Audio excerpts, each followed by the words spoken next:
Hey everyone, welcome to the Blue Comet Media Podcast. I'm John, your host, and I'm here to help you get marketing in the digital space. Well, I am really excited this morning because I have Angie Anderson of Factor 33 on board with me this morning, and we are going to share some things with you about why business owners fail to grow their businesses in the digital space. So Angie, you were sharing something with me this morning, and it was fascinating because you were saying that it's not a hard thing, it's not difficult, but why do business owners stop marketing their businesses? I think everyone gets busy and they get excited about new clients or work that current clients are doing. And they fail to realize that it's the actions today that reflect 3 months, 6 months, 9 months, depending on the type of business they have down the road. So I think the biggest part is marketing doesn't start and stop. It's not a universal concept, but reality is, even if you're busy, you need to still be marketing. You've got Absolutely. to keep fueling the engine. So what are some of the common mistakes that business owners make that stop them from growing their business? I think it becomes sometimes dollars and cents, but Hmm. reality is I'm busy. Back to that same point, I'm busy. So why do I need to keep doing this? Well, reality is when you get slow, you're going to go, what did I do 6 months ago? Oh, I was heads down in my clients and I forgot. But there's simple stuff that you can do. The common mistakes are finding out where your customer went after they left that current client, right? That doesn't Yeah, take dollars. There's common emails that you should be sending, whether it's a newsletter or just an update. The biggest problem I think most businesses have is the customer will say, I didn't know you did that. You didn't know I did that. It's right in our name sometimes. But I think the general principles is that most of your clients hired you for one service. If there's other services that you offer, services, products, whatever it is, do they even know that you do it? And are they using someone else instead of you to get those services? And I well, that's a think fascinating. Yeah, that's a fascinating concept. How do you feel that you go about? Is that a conversation you have with clients? How do you develop that relationship? What are some key areas that you can work on as a business owner to kind of expand those conversations you have with a good client, someone that you want to develop that relationship with? there's a fine line. Is that marketing? Is that sales? It's the old question, right? Is who Right. is responsible for this? But reality is we've got to think of them as two circles that overlap. And marketing can't be a standalone, and sales can't be standalone, and they need to work together. So I don't care who's going to have the conversation. I do believe it's a conversation, but it's also the way that you approach it. Are you looking like a used car salesman?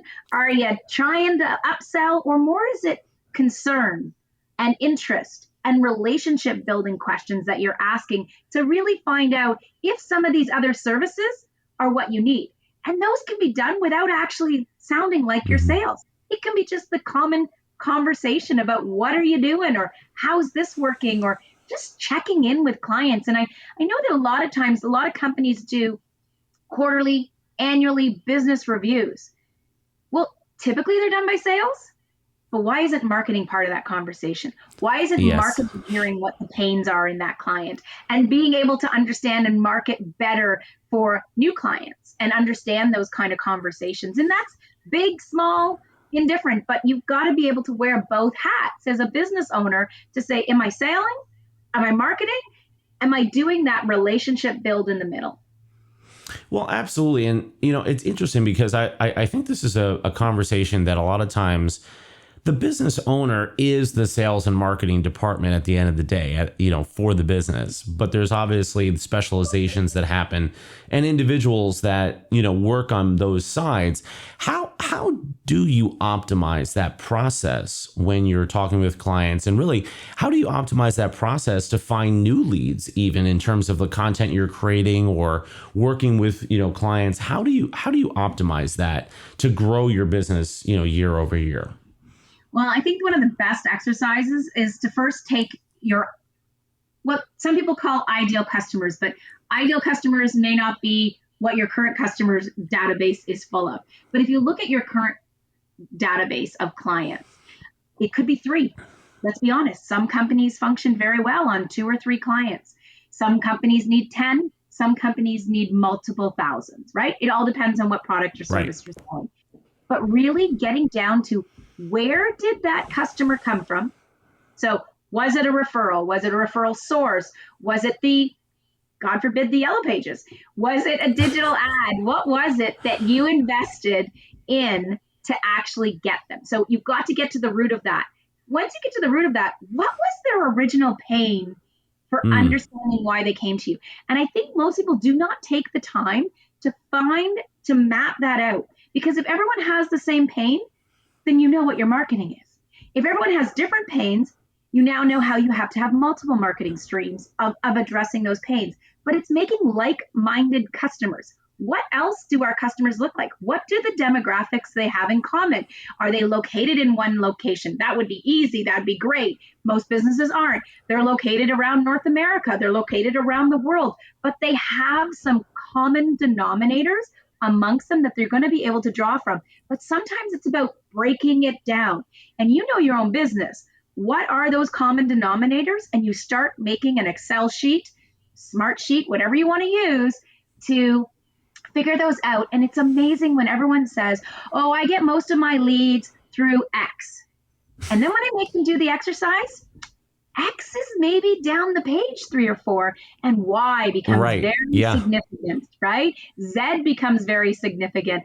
And how do you match those up with going, wow, I've invested a lot of money or time, just as important as money, in X, when I really should have been focusing on Y and Z? Well, we've had this conversation about, the cost of acquisition. And obviously, I think a lot of, business owners, they don't factor in that time, the time coefficient of how long it takes them to acquire new leads. And they try a lot of different, tactics and marketing activities. And like you said, sometimes it's the most obvious piece that they provide in terms of driving value. I mean, that's why someone does business with you. That's why someone pays you. It's about providing value. And that's a key piece that not only can we not forget about, but it's important for us in terms of, understanding what our businesses can do for our clients, right? So how do you successfully manage that pipeline? Like, how do you, you have to take in the time factor, you have to take in the sales factor to that of like, well, we're going to do these number of leads, we're going to call these number of folks. But how do you manage that long term and develop a pipeline that continuously scores and drives for your business? Well, and I think that's understanding, back to that last comment, understanding where they came from. It doesn't become long and endless because you know it gets results. So let's, for argument's sake, cold calling, right? One in 100, sometimes, depending on your industry, is what you'll get, right? You may get an appointment with 1 in 100. So you know that for every 99 calls, you're one step closer to getting to your meeting, if you look at it in a positive way. But if you know that when you look at your clients, that's where they came from, then you know this exercise is long and painful, but you get the result. So what is it? Is it the digital ad that you're running? It's working. Why is it working? Okay, can it work for another group? Can we test? Can we move it over to other things? But I think unless you know where they came from, I still go back to the basics. Where did your customers come from? What about the inquiries that never turned into customers? Where did they come from? So it's now sinking back. I never take success as success. Success to me is always could be one better if I go back and go, what else could I have done? How could I have gotten a little better? And so if I look at the ads or the campaigns that I ran and I go, well, this was great. Everyone's happy. But did I really get to the pain? Did I miss a whole group of people because I didn't do X? And so I think that's really important. So it's back to looking at that group that goes, wow, there's a lot of people coming in from this exercise, but not one is converted. So in my mind, I'm probably thinking, look at this, it's really working. But then when I look at the results, I go, well, I got traffic, and I got awareness. And if my product is only a 3-month sales cycle, when I look at this in 4 to 6 months, I go, but I didn't convert. So what was it that attracted them? But what was it that didn't make them buy? And that's the Right. real Right. success in campaigns. And you've got the attraction. So how do we get them back hooked in? What were they hooked in for? And what didn't we promise or deliver in that next group that didn't make it worthwhile? So I really think it's all about the analysis of what you did. And I know we all love, an ad, or we love the tagline or whatever it Yeah. is. We all get addicted to something. It's like our baby, right? And we all get addicted. But sometimes it's not about just loving something. It's about, is it working? And I think so many people I just love this, so let's just keep doing it. I'm like, well, loving and actually working are two different things. So you gotta love what you do, but still, if the ad is ugly and it works, or the ad is not as cute as it was before, but it works, then that's what we need to go with, right? Well, I hope that they're beautiful, and I hope that they're graphically designed well and the keywords make sense. But I definitely understand your point, and I think that does make sense. And I think it's about results, right? It's about repeating a process. I mean, I think someone said to me years ago that success is consistency over time. And I think if you are able to repeat and you're able to replicate the process of how you continuously drive, new business or new success for your company, that's where you double down and that's where you invest your time. Angie, this has been a great conversation this morning. I wonder if you could leave the audience with a few key takeaways that they can kind of, mull over, but then implement in terms of their marketing and sales moving forward. Sure. I think number one, if a client has left that company and gone somewhere else, make sure you follow them. It's really simple. I mean, LinkedIn makes it so simple for us. They are fans, most likely. So most likely they move from their same role to another role, just at a different company, maybe in a higher position. Mm-hmm. I sometimes bang my head going, well, why didn't you do that? Right. And that's just such simple, free stuff. I mean, hey, if they're a really good client, maybe you send them flowers or a gift on their first day at the new office. I mean, real simple stuff. Congratulations, you're moving on. Right. That's kind of one thing. But I think the other thing is success is about the next analysis that you do. So when I think about it, is sports. So a hockey team, basketball team will play. They record everything. They spend the next couple days analyzing that. And so if we think about, even though they won, they're still analyzing the game. Even though you won a new client, what did you do to analyze that game? What did you do to analyze that point to make sure that you can win the next game and win the next client and move on from there? And maybe there's still some sharpening of your tools that need to be done, and practice, practice, practice. Yeah. I couldn't agree with you more. And I think that I love the concept of honing and tuning and going back. And every time you have a conversation or you develop a new lead or a new client, what went well? What did you do? What went well? What did not go well? And then you can optimize on the processes that didn't go well, but you can replicate, like you said, the things that you did well. I think that's a really good takeaway, is to analyze your business, step back, think about it from a perspective of, okay, what am I doing? What am I doing that's working? And what am I doing that's not working? And to optimize on those places that, you can make those adjustments, but then double down on the places that you can actually say, hey, we did a great job here, and congratulate the team, congratulate yourself, give yourself the space to have that win. I think that's fantastic. So thank you so much for sharing that today. Angie, this has been a fantastic conversation. Thank you so much for joining us. Oh, thank you, John. Thanks for having me. And I think, again, marketing is wonderful when it goes out there, but the big work happens after. And I think clients just need to realize that there is work in the analysis after. Yeah.